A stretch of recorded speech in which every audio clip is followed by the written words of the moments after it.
ప్రియులారా, బాగున్నారా? దేవుని వాక్యాన్ని క్రమంగా చదువుచున్నారా? ప్రార్థించుచున్నారా?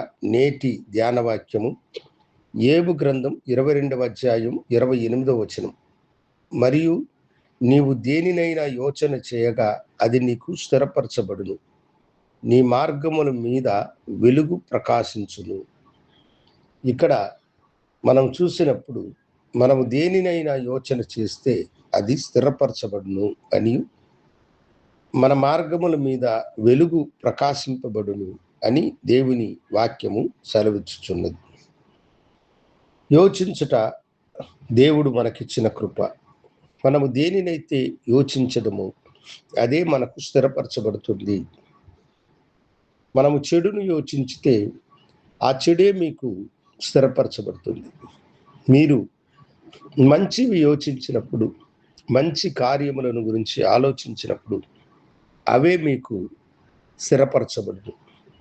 అప్పుడు ఈ లోకమును రెండు కూడా దేవుడు మన ఎదుటిని ఉంచాడు. మంచిను చెడును నీవు దేనినైతే యోచించేదవో అదే నీకు స్థిరపరచబడును. నీవు నీ జీవితంలో దేవుడు నిన్ను ఆశీర్వదించి గొప్ప వ్యక్తిగా చేయాలని అనుకున్నప్పుడు నిశ్చయముగా దేవుడు నీకు సహాయం చేసి నిన్ను ఆశీర్వదించి నిన్ను హెచ్చించగలిగిన ఆయన గొప్పవాడు. ఆయనకు అసాధ్యమైనది ఏదీ లేదు. చేతి కర్రతో అరణ్య మార్గములో ప్రయాణం చేసిన యాకోబు దేవుడు దర్శించి అతన్ని ఆశీర్వదించదనని చెప్పాడు. దేవుడు చెప్పిన ప్రకారమే యాకోబు దేవుని ఆశీర్వాదం కొరకు కనిపెట్టినప్పుడు దేవుడు అతన్ని ఆశీర్వదించి పెక్కు జనముగాను ఐశ్వర్యవంతుడైన మనుషునిగాను మార్చి తన ఇంటికి తిరిగి వచ్చులాగా చేశాడు. దావీదు తన జీవితంలో గొప్పవాడుగా కావాలన్నటువంటి ఆలోచన అతనికి ఉండేది. దేవుని పట్ల అతనికున్న నమ్మకము, దేవుడు అతన్ని ఆశీర్వదించి తన ప్రజలైనటువంటి ఇశ్రాయేలులను పరిపాలించేటువంటి రాజుగా చేశాడు. మేలులను గురించి ఆలోచించండి. నీ జీవితము నీ చేతిలో ఉన్నది. నీవు దేనినైతే యోచించదవో అదే నీకు స్థిరపరచబడును.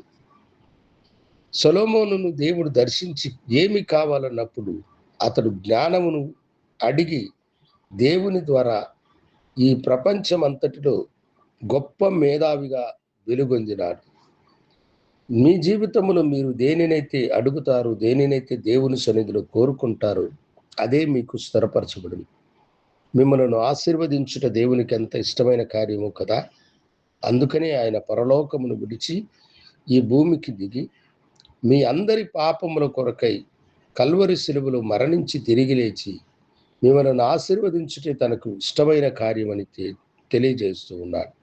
ఈ దినము నీ యోచన ఆశీర్వాదకరంగా ఉండాలని, నీవు దేవుని ద్వారా దీవించబడాలని ప్రభు చేతిలో నీ చేతిని సమర్పించుకో. ప్రార్థిస్తున్నాను. గనుడా, నీ బిడ్డలు చేయు యోచనను మీరు స్థిరపరిచి వారి మార్గముల మీద మీ వెలుగును ప్రకాశింపచేసి ఆశీర్వదించమని యేసు నామమున అడిగి వేడుకొనుచున్నాను తండ్రి. ఆమేన్. శుభోదయం. ప్రభు మిమ్మల్ని దీవించును గాక. ఆమేన్.